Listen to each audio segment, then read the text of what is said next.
Нэвтрүүлэгч хөтлөгч, санхүүгийн зөвлөх, мэдээлэл технологийн инженер, эрдэмтэн судлаач, мэргэжил салбар бүрийн төлөөллүүд бас шилдэгүүдээс бүрдсэн Brain Talk DC podcast.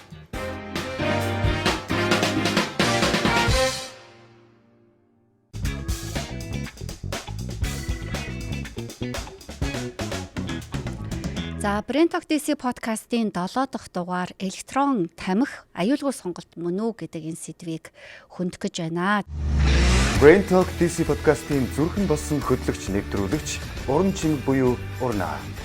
Автон Москвагийн Остан киног төгсөгч, Америк дахь монголчуудын дуу хоолой болсон Human телевизийг үүсгэн байгуулагч, үзэгчид түүнийг үндэсний телевизийн ууган хөтлөгчөөс эхлээд Халдар царайтын Замура, Ребека, Дианера, Японы Ошин киноны Ошины дүрд дуу оруулснаар нь андахгүй. Дэлхийн соёлоос сурч мэдтэй хуваалц бүсэлтэй сор болсон монгол сэхэднүүдийг дугуй ширээндээ өнгөрч элдв цензургүй ил тод үнний төлөөх дууч байхыг уриалсаар тэр Brain Talk DC podcast-а эхлүүллээ. Энэ сэдвийг ярилцахаар Worldwide Technology компани санхүү эрхэлсэн захирал Мөги, бие онгоохын шинжилгээ ухааны доктор Гана. За Дэлхийн банк олон улсын валютын сангийн зулаа нар маань ирсэн байгаа. За ингээд та бүхнийг дэлгэцэнд анхаарлаа хандуулахыг хүсэж байна. Хятадын эмзүүч Хонлиг 2003 онд электрон тамхиг зохион бүтээж Хятадын зах зээл нэвтрүүлснээр энгийн тамхины загвараар бүтээгдсэн батарейгаар ажилладаг төхөөрөмж буюу электрон тамхины эхлэл тавигдсан юм а. Уламжлалт тамхинаас ялгаатай нь хэрэглэгч утаа биш уур сорно. Вейпингийн төхөөрөмжүүд нь уур үүсгэхийн тулд тусгай шингэнийг халаадаг. Энэхүү уур нь уушгинд хүрч улмаар цуснд шингэж никотин хийгээд амтлагчийг биед мэдрүүлдэг.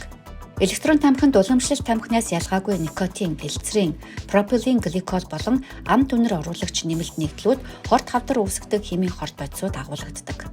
Одоогоор Америкийн нэгдсэн улс, Их Британи, Франц, Герман, Хятад улсууд вейпинг хэрэглэгчийн тоогоор дэлхийд тэргүүлж байна. Америк вейпинг бүтээгдэхүүний хамгийн том зах зээлийг эзэлж байгаа бол вейпингийн эх орон гэгддэг Хятадд вейпинг үйлдвэрлэл нь өссөөр байна. Электрон тамхи нь Америкийн зах зээлд 2007 оноос түгээмэл хэрэглэгдэж эхэлсэн байна.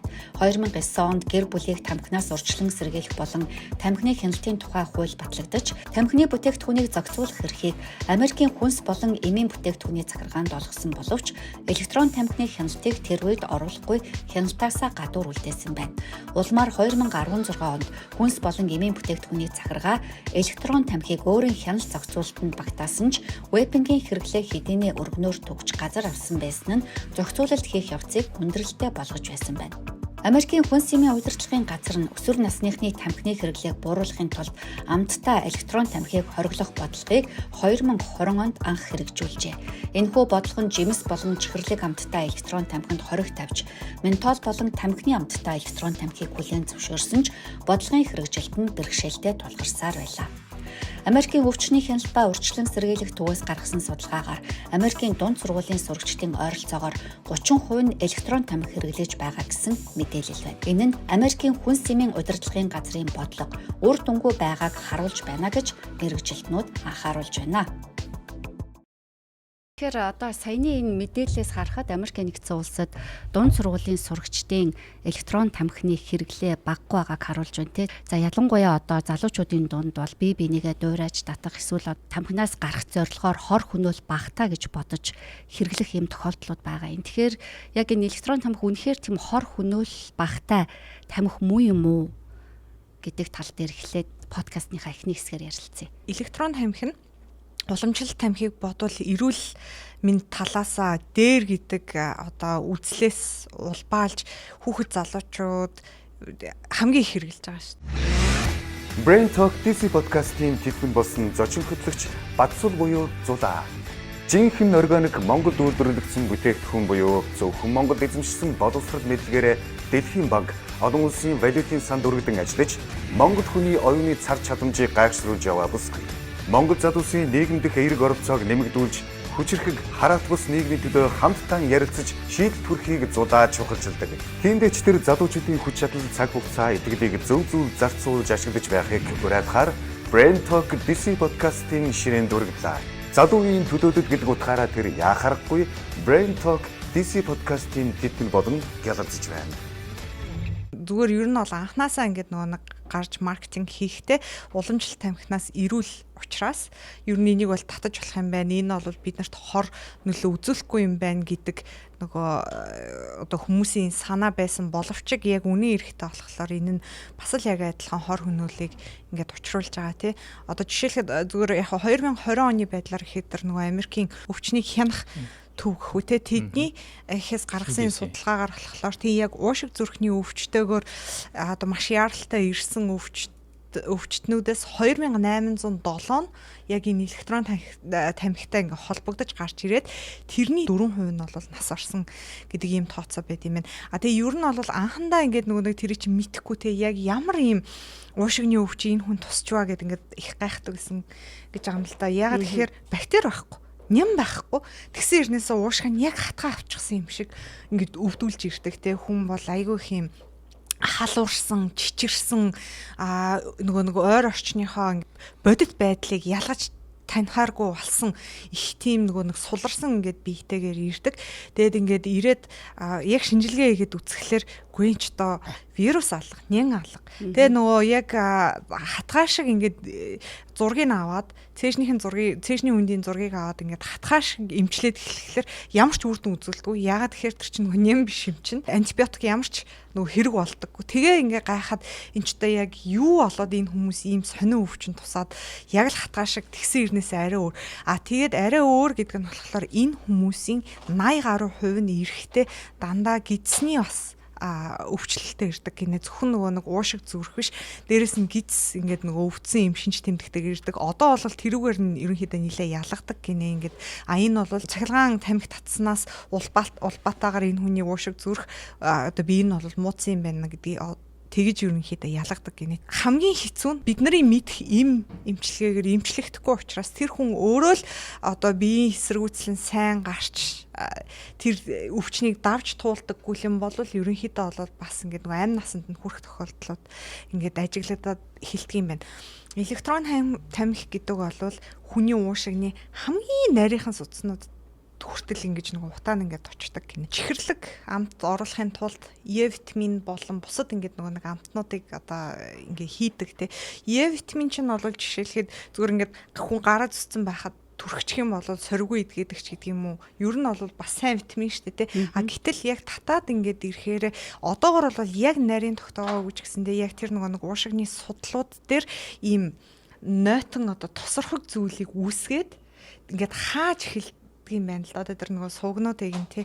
Тэгээ тэрүүгээрээ дамжуулаад ерөнхийдөө бол бас нилээн юм нөгөө аюултай гэж. Гэхдээ одоо тэр уламжлалт тамхи татхад яг тийм адилхан нөлөө үзүүлэх үү? Одоо тэр уушигны тэр нарийн судсан тэр нь яг бас яг ялж байгаа да.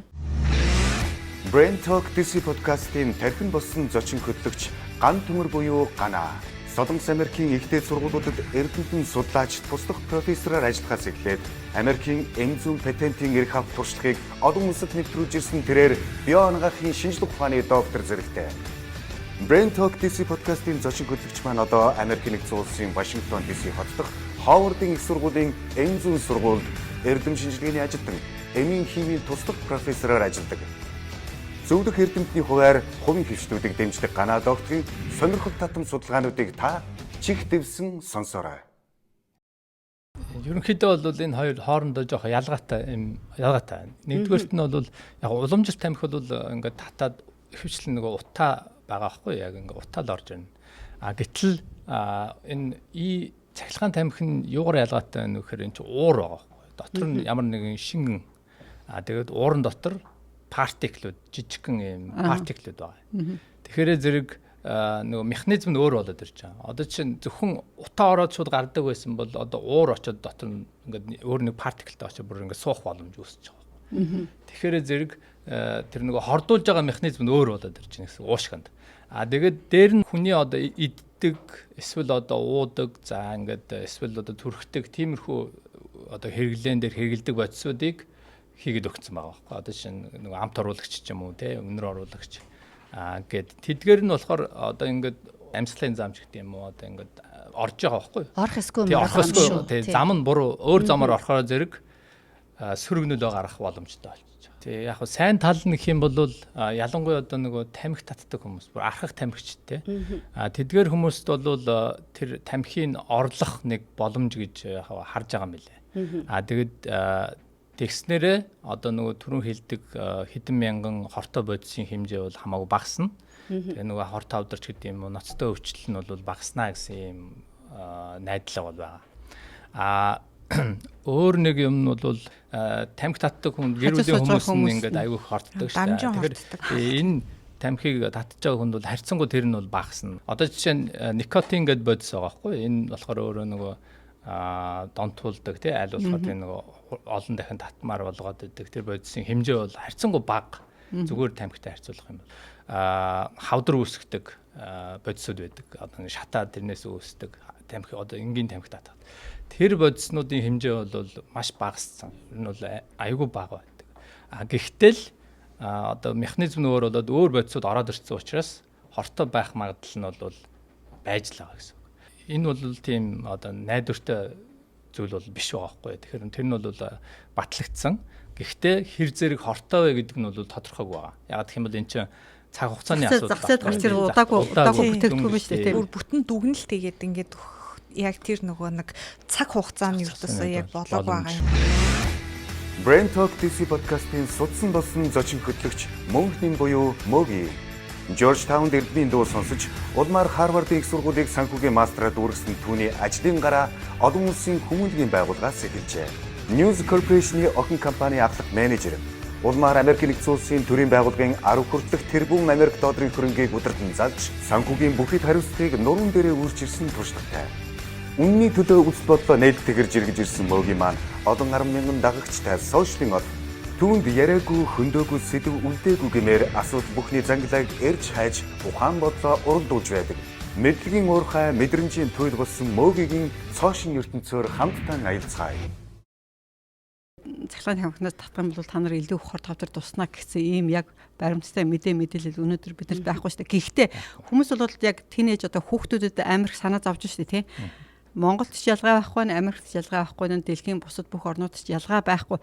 Эцээцд бол хүүхдүүд болон тамхи татах ёсгүй ч тий. Одоо бид нар мэдгүй улс улсын хууль өөр л байгаа үлгүй 18-аас доош насны хүүхдүүдэд ямар ч тамхиг бид нар бол хуулиараа зарах ёсгүй байгаа тийм. Эднэрт бол анх ингээл одоо электрон тамхи гарч ирэхэд чинь л зар сурталчилгаа яах ихийгээ бас анхандаа ч гэсэн мэдэхгүй л байсан юм байл шүү дээ тийм.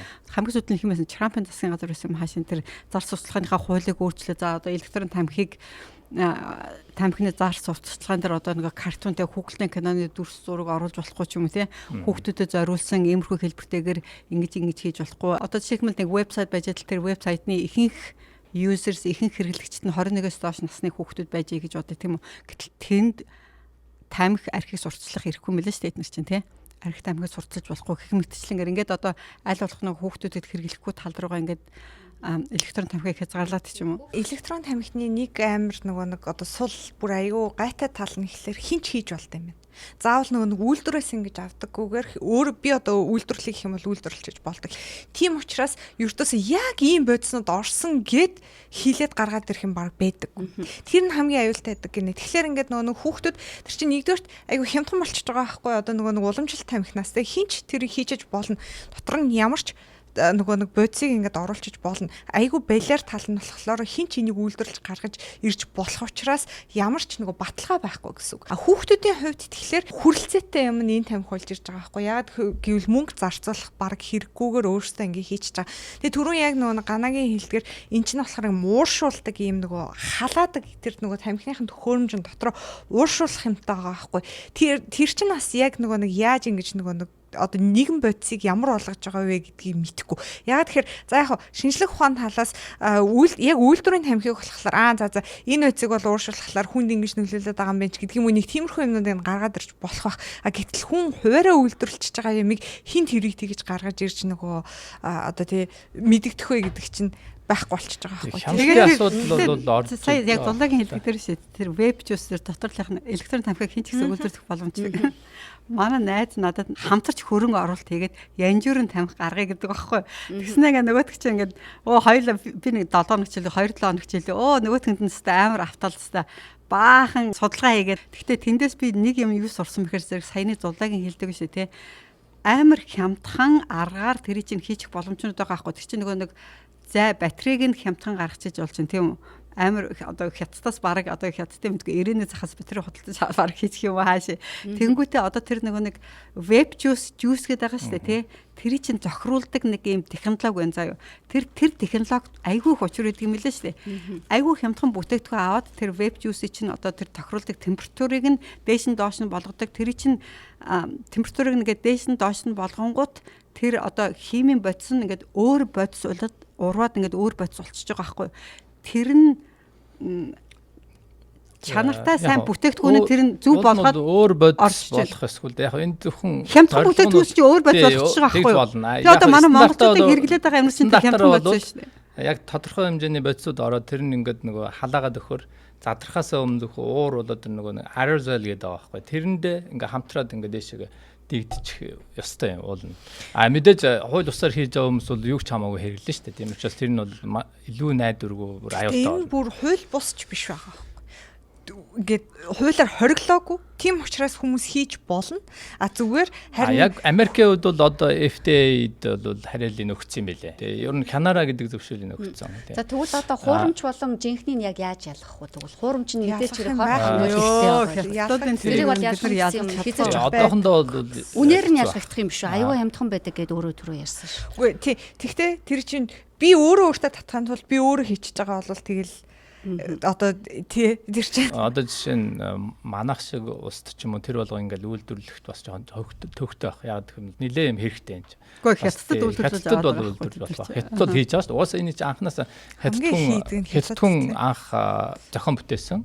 Тэгээд тэр хүн бол яг нөгөө энэ юуг орлоноо, тамхиг орлоно гэсэн санаагаар анх хийсэн юм билээ. Тэгэхээр яг хөө тэр нь одоохондоо хэрэгжээгүйгээр яваад байгаа. Зүгээр дээр нь тэр би одоо нөгөө яагаад энэ жоохон аюултай юм бэ гэдэг тал дээр нэг ганц хоёр зүйл ярих гэж бодож.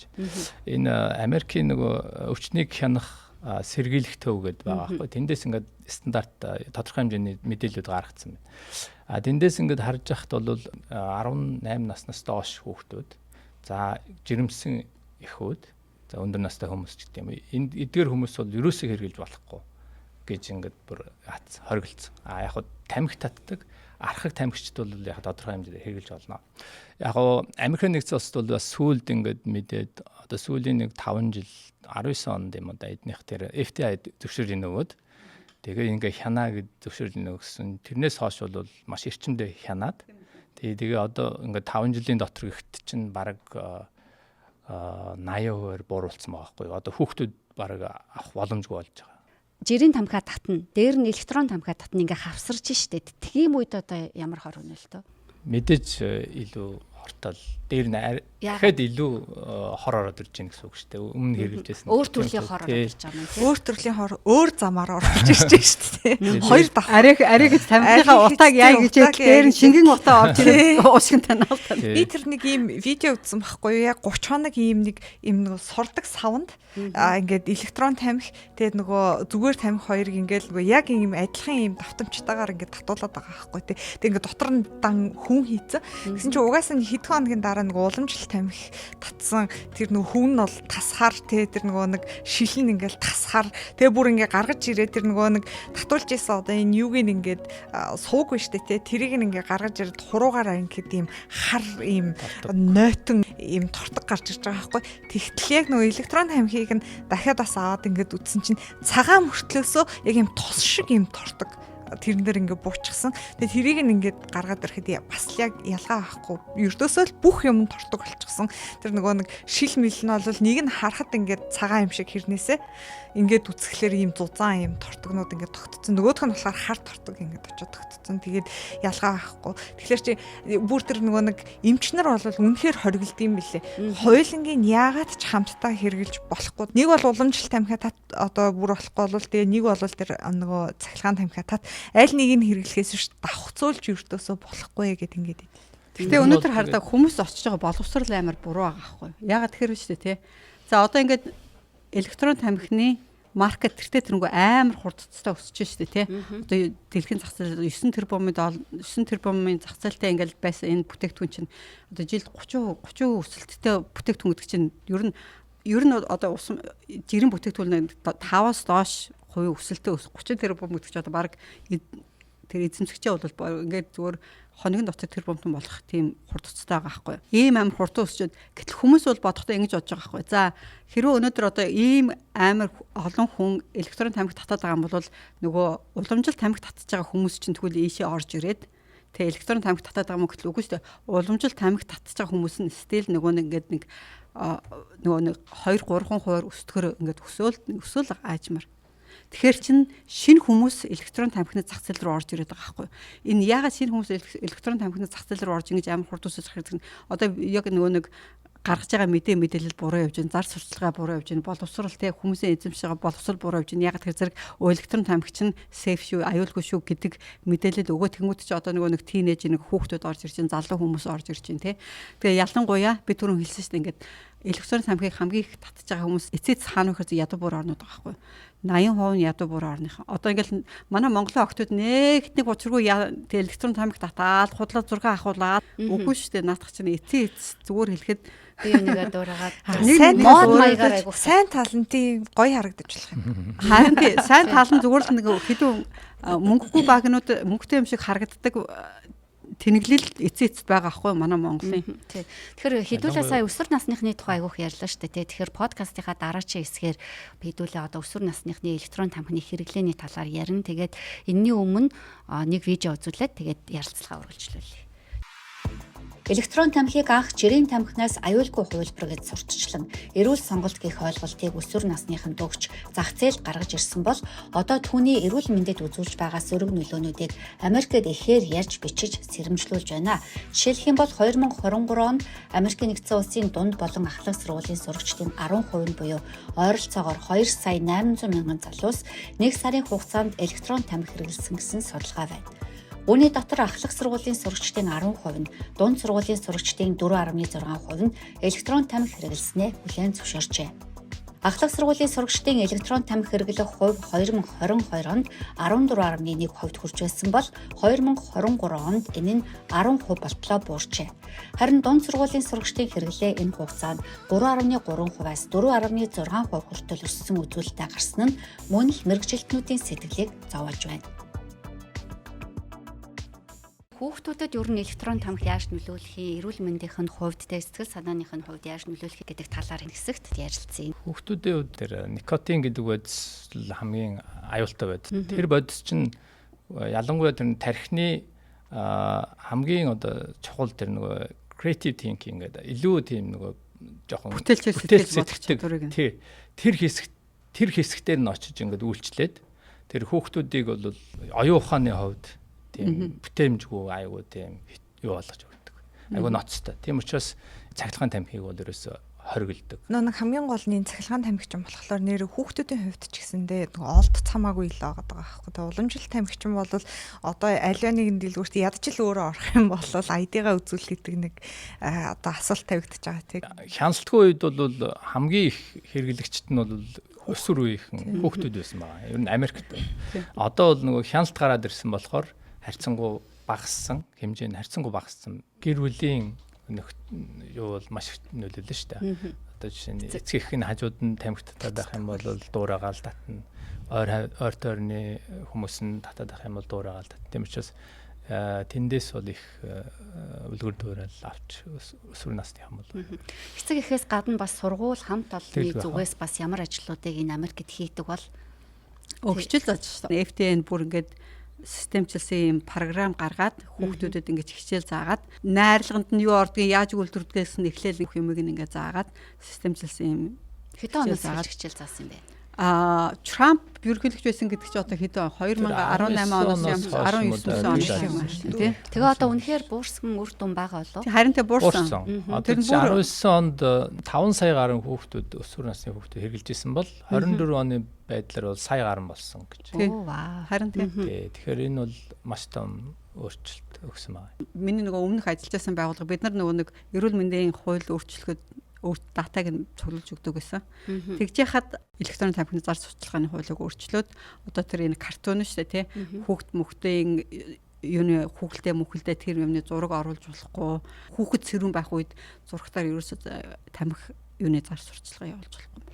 Ер нь гэхдээ та нар бас ажигласан нь альва дэлгүүрт ингээд ороход ямар ч тамхины нөгөө нэг юм юу байдаггүй те сурталчилгаа Америкт одоо жишээлхэд Costco тамхит зардаг те гэхдээ тэр нь тусгай бүр юм түгжээтэй газар тийм торон хашаагаар хаагаад наагур нь ингээд нөгөө одоо цаасыг хинч ингэж нөгөө дотор нь юу байгааг харах аргагүй болгоцсон байдаг шүү дээ те ганцхан том хүн энэ нөгөө нэг юугээ барьж очоод мэ гижээч тэрийг авдаг болохоос хизээч нөгөө хүний зүгээр нүдээр ингээ харахад хаач одоо ингээд байхгүй харагдаад идэв. Ямар ч боломжгүй хүнд юу байгаа ч гэдгийг нөгөө мэдэгдэх аргагүй болтол ингээ хаацсан мэддэг те тэгжээж нөгөө нэг зараад идэг.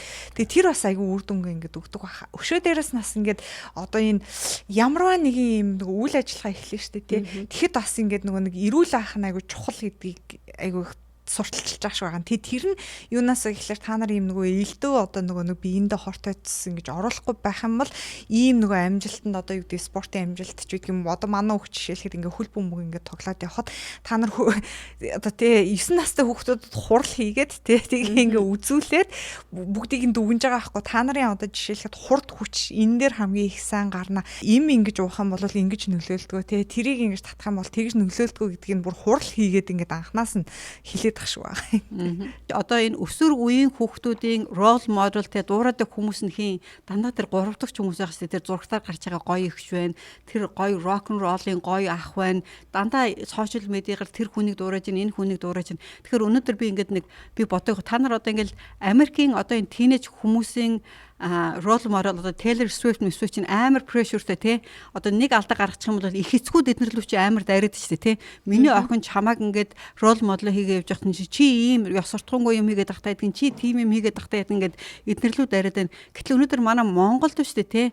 Энэ рол модель хийж байгаа одоо тэр жүжигчин дуучин тэр хүмүүст хинч хариуцлага хүлээх байгаа хгүй хангалттай хариуцлага тооцохгүй байна тий. Тэгэхээр тэд нар ч гэсэн зураг авахлахдаа битгий тэгж одоо тэгж ингээл электрон тамхи мамх татаж ингээд янзын бүр болж тэнэгтээд тий. Бидний үед нэг 90-ад оны үед тэр чинь гой кул гой харагдаг гэсэн юм. Одоо гэтэл тэр чинь болохоо болоо тэрнээс чи хойш багийнараа 40 жил барах өнгөрчөөд штэ тий. Тэгээ тэр мөрийг одоо манай урлагийнх нь нэг манай Монголын урлагийнхан үнэндээ хоцроод байгаа. Одоо тэрийг болох ер нь хүн болго ёс суртахуунтай байх хэрэгтэй тий. Ягаад гэвэл хинч хаанч өөрөө жишээ олж болно штэ. Зүгээр би өөртөө нэг аюу сонин жишээ. Манай яг ажлын уртлын нөгөө зам аюу том зам байгаа штэ тий. Пенсильвания авны аюу том багхгүй юу. Тэгээ нэг өглөө ингээд нэг хуралд хоцроод метроноос наашгаа доошгоо ингээд гүүж яваад тэгээ ингээд харсан чинь улаан гэрэлтэй. Гэхдээ өөр ямар ч машин байгаагүй. Тинчээ нэлээд олон хүн ингээд хүлээгээд зогсож ирсэн ногоон гэрэл хасхыг тэрний нөгөө талын зам дээр ингээд нөгөө хүүхдээ яг цэцэрлэгт нь хөргөж өгж байгаа халтай нэг эмхтэй хүн тэгээ өшөөс хүмүүс зогсож исэн л та. Би тэгээ ингээд хоёр тишгээ харжаад гүүгээд гарчихгүй гялс. Тэгсэн чинь тэр нөгөө тал зогсож исэн бүр нэлээд олон хүн тэр хүүхдтэй ээж нь ч тэр нэлээд олон хүн надад чамааг ингээд хүүхэд харж байхад те чи яагаад ингээд тий ноон гэрэл асаагүй улаан гэрэлтэй байхад ингээд хөндлөн гарч ийн гэдэг чинь энэ хүүхдэд ингээд нөгөө нэг муу үлгэр жишээ үзүүллээ штэ гэдэг ингээд айгүй олон хүн хэлсэн ганцхан тэр нөгөө ээж нь над дургуйцаагүй ингээд бүх хүн тэгээ яг үнэхээр ботсон за хинч хаанч тэгээ би бүр одоо инфлюенсер role model ерөөсө биш гэхдээ л намайг хинч харж ээж болох юм байна. Тэгэхээр хаач гэсэн нөгөө нэг хүн зөв үйлдэл хийх ёстой юм байна гэдгийг тэгээ хардаг. Нийгэм бол нөгөө нэг ингээд ийм юм бэлээ. Хэрвээ надад магадгүй ээж нь тэгж хэлсэн бол ийм их сэтгэл үлдэхгүй би мэдэхгүй л те. Гэхдээ тэр олон хүн бүгд тэд нар ч гэсэн бас яарж исэн байгаа аахгүй. Гэхдээ л тэр хүмүүс нөгөө тэр хүүхдийн хажууд бид нар ингэх ёстой гэж бүгдээрээ төвчээр гаргаад ингээ сайхан зогсож исэн байгаа. Байхад нь би тэрийг дгийг очиж эвдэж тэгсэн те. Тэгэхээр бол ер нь хизээч ийм нөгөө юм гарч болох юм байна. Би хоёр дахь нэг жишээ зүгээр энэ болохоор тамхитай холбоотой байхгүй. Би яг харж байсан нэг хүн одоо нэлээх тамхитд уламжлалт тамхи татдаг тий 40 дөнгөж нэг 42 3 настай байсан гинтхэн цус харвсан. Тэгээд нөгөө эмнэлэгт ингээд хүргээд яасан чинь яг уу цус харвцсан байна. Бидний хувьд бол ингээд тооцоолоод энэ хүнд тархинд нь мэс засал хийгээд цусын тогтоочлоо. одоо бол энэ хүн өөрөө ингэ сэргийх хэрэгтэй. Яг хэсэг бол унтуулахтай байдаг юм байна. Тэр нөгөө тархины амрааж ингэ идгээхийн тулд тэг нь тэгээ юу гэж гэрийнхнээс нь асуусан бэ гэхээр энэ хүн тамхи татдаггүй гэж хамгийн түрүүнд асууд юм бэл. Тэгээ татдаг гэсэн чинь за энэ л хамгийн том бидний өнөөдрийн асуудал болох нэ. Яагаад гэвэл хэдийгээр ингээ ухаан алдаад унтсан байгаа ч гэсэндээ л цаанаасаа нөгөө боцоо өгүүлээд эхэлдэг юм байна. Энэ л хамгийн их аюултай одоо юм болж ингээ яг нэг юм никотины нөгөө патчнууд ингээд наалтууд нааж исэн л да. Гэхдээ тэр хүн тэрийгэ дийлээгүй ингээд нөгөө нас орсон тий. Угаасаа тэгээд эмчнэр бол хэлэхдээ мэдээж энэ хүн ийм их тамхи татдаг гэсэн юм чинь тархиныхан судас бол айгүй их нарийсчсан байсан байгаа. Тэгээ бид нар хэдийгээр ингээд нөгөө хагалгаа хийгээд амжилттайгаар тэрийг тогтоож чадсан боловч яг идэх магадлал дээр энэ хүн тэр тамхины амар их байдаг. Тийм учраас би энэ ингээ сэргэж одоо нөгөө нэг тэрийг ингээ дааж гарахад бас нилээ их юм нөгөө ядаргаа дээрээс нь нэмэлт юм юу гсэн байгаа байхгүй. Тэгэхээр ер нь бол нөгөө муу тал гэдэг ингээд ярихад электрон тамхич, никотинтэй, уламжлалт тамхич, никотинтэй нөгөө тэ хамаанач ер нь л ямарваа нэгэн зүйл тийм байхгүй. Тэгэхээр хүн бас өөрийгөө бодох хэрэгтэй юм шиг байгаа. Би эцэст ямар нэгэн байдалд орох юм бол миний бие энийг дийлж гарч чадахгүй. Би тэрэнд бас өөрийгөө ядаж л өөртөө нэг жоохон ч гэсэн юм тэрэлт өгөх ёстой юм байна. Хүч жоохон өгөх ёстой юм байна. Тэхийн тулд би муу хэрэглээтэй байхгүй одоо тий элдв тэрийг бас ингээ хасж явах ёстой юм байна гэдгийг ер нь бас бодолцчлах хэрэгтэй юм шиг үлээ. Электрон тамхиг хор хүнэлттэй гэдэг бүгдээрээ бас мэдж байгаа шүү дээ. Никотин байгааг нь бид нар ойлгож мэдж байгаа. Гэхдээ тэгсэн хэрнээ сошиал дээр тэр чи янз бүрийн байдлаар сурталчилж байгаа тийм ээ. Мөнгөтэй компаниуд бас энийг чи үйлдвэрлээл гаргаад байгаа шүү дээ. Тэгтээ одоо харлаа электрон тамхиг үйлдвэрлэж байгаа хамгийн том компани шүү дээ. Одоо зах зээлийнх нь 30 бараг 40% нь Vösu шүү дээ тий. Хааны компани. Америкийн компани. Нөгөөх нь шүү дээ тий. Уламжлалт компани үйлдвэрлэдэг тэр нэг компани хоёуланг нь хийгээд байгаа байхгүй юу? Уламжлалтаач үйлдвэрлээд электроныгаач үйлдвэрлээд хоёулангийнх нь зах зээлийнх нь ихэнх хувийг нь ганцхан компани эзэлсэн. Тэр компани бол хаанаас нь жашиг авчихна. Бизнесийн талаас харах юм бол тийм болохоор одоо нөгөө миний түрүүний хэлэх гээд байгаа санаа бол шүү дээ тий. Хамгийн гол нь хүмүүс одоо бидний өөрөг бол ерөөсөө хүмүүс зөв боловсролыг л олгоно. Түүнээс биш бид нар тамхичдыг тамхинаас гаргана гэж үл хийжээж байхгүй. Энэ үйлдвэрлэгчид бол яг хүүхдүүд рүү л онилж байгаа. Тэд нар чи угаасаа бүр анх нөгөө хүүхдүүд залуу хүмүүс аваад байгааг мэдэнгүүтээ бүр амт мамтын хүртэл гэж гаргасан юм байна тий.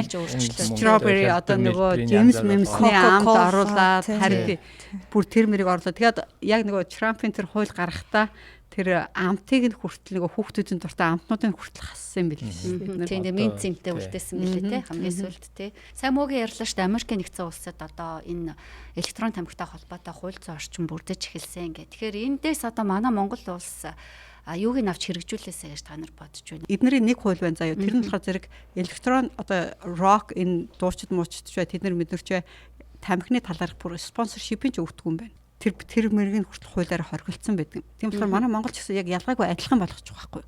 Би түрүүн хэллээ шүү дээ тий. Манай урлагийнхаа инээ тэрэг тэднэрсийг тэр зурагтаар тамхи татуулж гаргахаа болчих тий бүгднийг тэр бүх төрсүүдийн тэднүүсийг нь хаал энэ хуулиуд манайх хэрэгжүүлчих болно шүү дээ. Дээрэнд насанд хүрээгүй хүүхдийг тамхи зардаг тэрийг ингээд бүгднийг нь болиулаад тий. Бүр хуулиараа зарж байгааг нь торгодог яадаг байна уу арга хэмжээнд тэгжээс л өнөөдөр бид нар хүүхдүүдэд хамгаалахгүй бол өөр ямар ч хамгаалах боломж байхгүй шүү. Гэр бүлийн хүмүүжлээс энэ дээр амар их чухал нөлөө үзүүлэх байх тийм үү. Тэгэхээр одоо бид нар ингээд үнэхээр мэдээллийн ертөнцид амьдарч байгаа учраас энэ хор хөнөөл гэдгийг мэдэж авч байгаа бол үр хүүхдүүдтэй загнах харгаар биш. Гэхдээ ер нь бол ингээд өөрсдийнхөө амьдралын нэгэн хэсэг болгож зөөр зааж таниулах юм бол магадгүй тэр хүүхэд дахиад одоо тэр тамхиг татъя гэдэг тэр нөгөө нэг хүсэл сонирхол бас буурах бах. Өшөө дээрээс нь яг нөгөө нэг юм боловсролын ямар нэгэн эрүүл мэндийн хичээл дээр те энийгээ зөвөр ингэж тайлбарлаж хэлж одоо те энэ харин ч бараг татахгүй бол чи кул шүү те энэ чиний амьдрал байхгүй байснаар чи илүү ингэж нөгөө өөрийгөө мэдэн шүү гэдэг. А нөгөө талаараас хүүхдийн хүмүүжил дээр хүн нөгөө өөрийн гэсэн бодолтой болгож өсөх нь айгүй чухал бахал та те. Жишээлхэд хүн хараад энэ гоё харагдаж байгаа чи би бас гоё харагдаад ингэчвэл гоё харагдах байх гэдэг бодолтой биш. Энэ хүн ингэж байгаа ч гэсэн надад өөр сонголтууд байгаа гэдгийг өөрөө ойлгодог тийм хүүхдийг хүмүүжүүлж чадах юм бол бас тэ нэгэн бодлын мэдээж сургууль багш нар чухал, мэдээж энэ зар сурталчилгаа бүгд чухал, эмч нар бүгд чухал. Гэхдээ дээрэс нь бас аав ээж нар хүүхдүүдтэйгээ маш сайн хүмүүжил тэр өөрийн гэсэн бодолтой хүн болгож өсгөх тал дээр хэрвээ харьцсан бол энэ ч гэсэндээ цахилгаан тамхи яг үнэндээ өнөөдөр нөгөө мэдээлэл дутуу байгаа учраас яг тэгнэ гэж ингэж хэлж чадахгүй. Гэхдээ ер нь бол нөгөө дахиж идгэхгүйгээр уушгийг чинь өвчлүүлэх магадлалтай бодисоо зөндөө орж байна гэдгийг бол бас нөгөө анхааруулад ингэж хэлж байгаа юм лээ.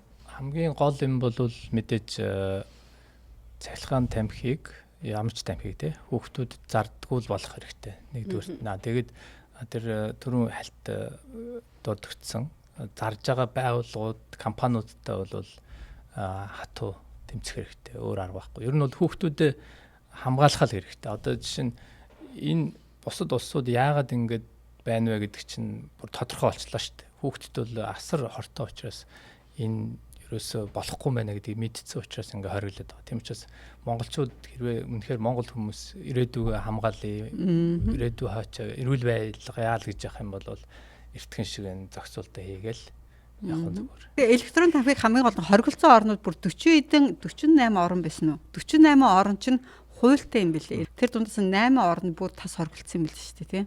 Тэгээ бас энэ эдийн засгаар бас нэлээд нөгөө нэг хянж болох бах тий одоо юу гэдэг мэдээж яг арх тамхины татвар аягүй өндөр байдаг л да. Гэхдээ бүр их өндөрсөгдөг ч юм уу одоо гих мэтчлэн тий ингээд нөгөө хүн хүрлцэх тэр магадлалыг ингээ бууруулж өгөх юм бол бас нэг талаас тэр бас туслах бах.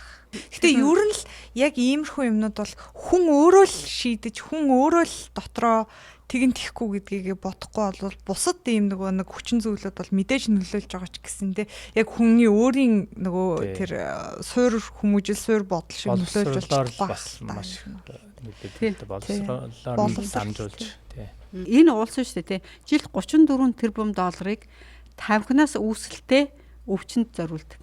Жилд 34 тэрбум ёо манай Монголын бүр 10 жилийн хоол байгаа байхгүй. Манай улсын нэг жилийн төсвийн 3.1 хэдэн тэрбум доллар шүү дээ тий. Тэгэхэд манай улсын 10 жилийн идэх хоолыг эдгээр зөвхөн тамхинаас үүссэн. Тэгэхээр чин зэрэг амар их мөнгө байгаа ч. Тэгэхээр зэрэг эдгээр бол тэгээд эдгээр за тэгвэл хэрвээ одоо электрон тамхи чинь одоо уламжлалт тамхинаас үүсэлтэй энэ өвчнийг багасгах юм бол хамаалга бид нар 34 тэрбум доллар хэмнэмээр шүү дээ тий. Эмчлэх юм байхгүй. Одоо тэр нөгөө нэг зүрх уушгин тэгтлээ өвдөд ингээд ирж байгаа хүмүүсийг одоогоор бол эмчлэх юм байхгүй. Ягаад гэхээр тэр чинь вирус биш, бактери биш, нэг уламжлалт арга ертөөсөө одоо үйлчлэхгүй болчихсон. Тэгээ тэрийг эмчлэх аргаач яг үнэндээ өнөөдөр олоогүй. Тэгэхээр хүн өөрөө өөртөө л найд толж байгаа байхгүй. Эцэст миний бие өөрөө энийг дийлж гарч чадахгүй юу гэдэг дээр л яг бүр эцэстээ яг ингэж ирж унж байгаа байхгүй. Тэгэхээр ер нь бол тэр хамгийн аимшигтай. Тэр ингээд нөө судснуудын ингээ одоо тэр particle гэж ярьжтэй тий. Тэр туслууд тий ингээд харахад тэр нарийнхан судснууд нь яг одоо ийм нөгөө popcorn ингээд одоо кино үзэхдээ иддэг нөгөө попкорн яг ингээд тийм болгоцсон ингээд судснууд нь тэгтлээ хавдаад тэгтлээ ийм нөгөө нэг арцээсээ одоо ийм болчихсон байдаг гэдэг байгаа байхгүй. Америк бол одоо нэг шинжлэх ухаан хөгжсөн газар судалж үзээд найрлага нь юм байна. Энэ нь хортой байна. Тэнд очиод нөлөөлж ин одоо хүүхэд илүү хортой юм байна гэдэг нь бол ингээд мэдчихэж шүү дээ. Тийм учраас тэн дээрээ үндэслээд асуудлууд гаргаж тавиад ингэж болохгүй гэдээ бүр зааварчилгаа өгөөд ингээд системтэйгээр ингээд бууруулчихж байгаа. Одоо бусад орны хувьд бол мэдээж энэ жишээг авчил одоо явахаас өөр арга байна. Brain Talk DC подкастынхаа 7 дахь дугаараар электрон тамхи нь ертийн тамхинаас илүү аюулгүйгээс сурталчилдаг ч гэсэн тэр нь үнэнд нийцдэггүй эсрэгээрээ хэрэглэгчдийн бие махбод болоод сэтгцийн эрүүл мэндэд нь ноцтой аюул учруулдаг юм байна гэдэг талаар сайн ярилцлаа.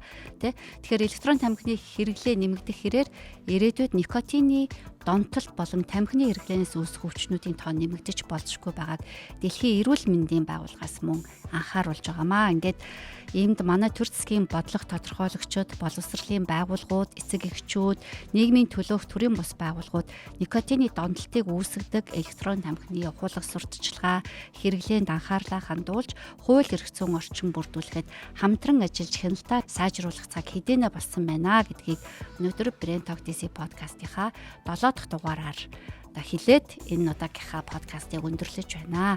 За та бүхэн манай Brain Talk DC подкастуудын бусад дугааруудыг Instagram, YouTube, Facebook хуудасудаас үзээрэй. Зочин хөтлөгчдөө баярлалаа. Баяртай. Баярлалаа.